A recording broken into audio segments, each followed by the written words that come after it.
mudana gudoomiye xubnaha guddiga qabanqaabada doorashada golaha shacabka howlwadeennada marti sharafta bahda saxaafadda ciidamada amniga mudanayaal iyo marwooyin asalaamu calaykum waraxmatullaahi wabarakaatu.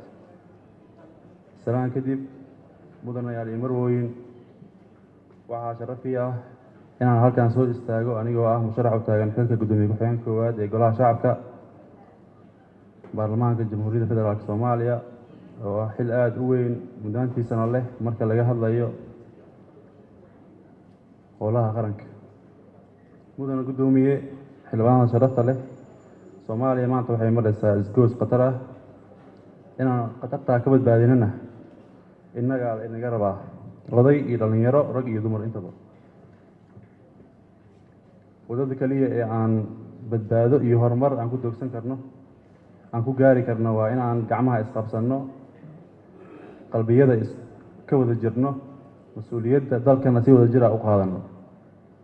aniga waxaan usoo istaagay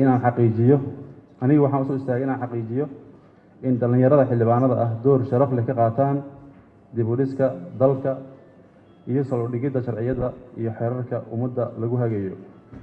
sidaa darteed waxaan isleeyahay dhallinyaronimadu waa cudud iyo caqli nadiif ah ayna tahay inay u adeegaan dalkeen. haddii aan ku bilaabo taariikhdeeda kooban, waxaan ku dhashay kuna barbaaray magaalada muqdisho ilaa iyo heerka labaad ee waxbarashada jaamacadda oo aan ka diyaariyey maamulka iyo maareynta. waxaan 13 sano ee lasoo dhaafay u shaqeynaya hay-ado kala duwan ee dowladda. si gaara waxaa sharafi ah inaan kasoo shaqeeyey golaha shacabka baarlamaanka 9aad oo aan ka mid ahaa howlwadeennadiisa. waxaan sidoo kale lasoo shaqeeyey hay-adaha dhaqaalaha iyo dib u dhiska dowladda federaalk soomaaliya.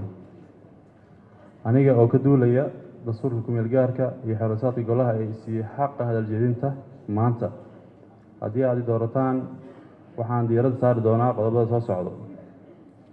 qodobka koowaad, madax bannaanida golaha shacabka iyo xeerinta kala aragduwanaanta. mudana gudoomiye xildhibaanada sharafta leh, si guud baarlamaanka federaalk waa hay-adda ugu sarreysa dalka.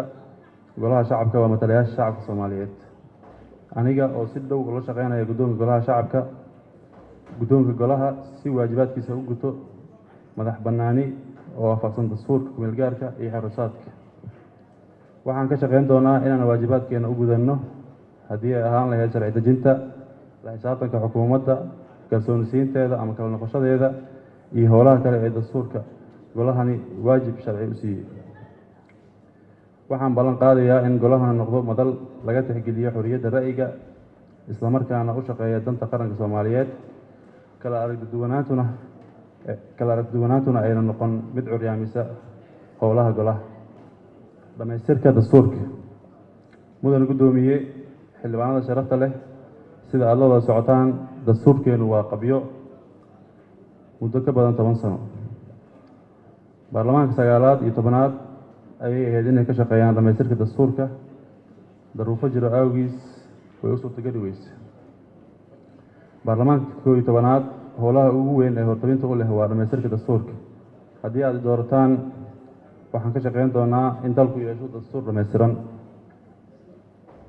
dhowrista iyo ku dhaqanka xeerasaadka golaha. haddii aad i doorataan waxaan ka shaqeyn doonaa ku dhaqanka sharciga si waafaqsan dastuurka ku-meel gaarka iyo xeerasaadka golaha shacabka. waxaan xoogga saari doonaa aniga oo kaashanaya guddoonka golaha shacabka in aan lagu tagrifalin awoodda sharci ee goluhu leeyahay si waafaqsan xeerasaadka, isku-eynta baarlamaanka iyo wada shaqeynta guddoonka. baarlamaanka federaalk soomaaliya waxa uu ka kooban yahay 2 aqal, iyaga oo wada jira waa hay-adda ugu sarreysa dalka. xilligii lasoo dhaafay waxaa meesha ka baxay wada shaqeyntii golayaasha, taasoo keentay in shuruuc badan iyo guddiyo u xayirmaan. wada shaqeynta guddoonka waa waxa ugu muhiimsan ee saldhig u noqon doono guuleysiga waajibaadkeena qaran eena saaran. haddii aad i doorataan waxaan ka shaqeyn doonaa midnimada baarlamaanka anigoo kaashanaya guddoomiyaha golaha iyo ku-xigeenka labaad si baarlamaanka u guto waajibka qaran ee saaran. la xisaabtanka hay-adaha dowladda. mudan guddoomiye xildhibaanada sharafta leh la xisaabtanka hay-adaha dowladda waa waajibaadka ugu weyn ee xilgudashadeenna si waafaqsan sharciga. waxaan ka shaqayn doonaa in golahu guto mas-uuliyaddiisa. haddii aad doorataan, golahan ma noqon doono mid hoos gala xukuumad oo shaqadiisa la afduuba. waxaan ku shaqayn doonaa inuu yahay hay-adda ugu sareysa sharci dejinta iyo la xisaabtanka xukuumadda hay-adaha fulinta. haddii aad doorataan, golahani ma noqon doono mid marti ka ah waajibaadkiisa. aragtidayda dhallinyarada.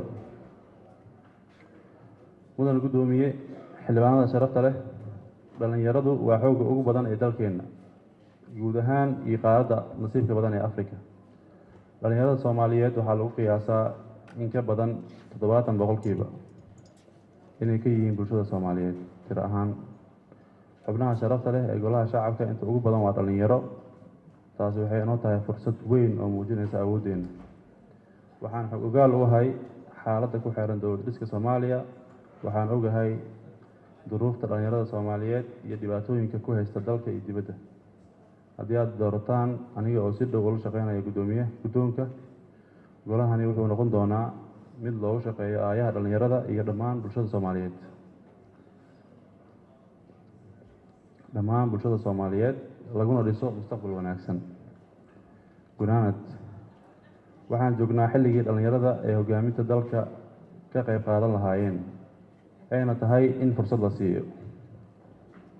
golaha sharafta leh, waxaan idinka codsanayaa inaad codkiina isiisaan guddoon u adeego danaha dalka, danaha ummadda Soomaaliyeed iyo gaar ahaan dhallinyarada oo aad ogtihiin duruufaha haysta ay ugu weyn tahay shaqo la'aanta, tahriibka iyo xagjiraynta.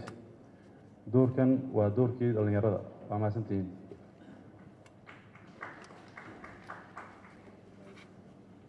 waxaan u yeerayaa xildhibaan Khadiija Maxamed Biruun.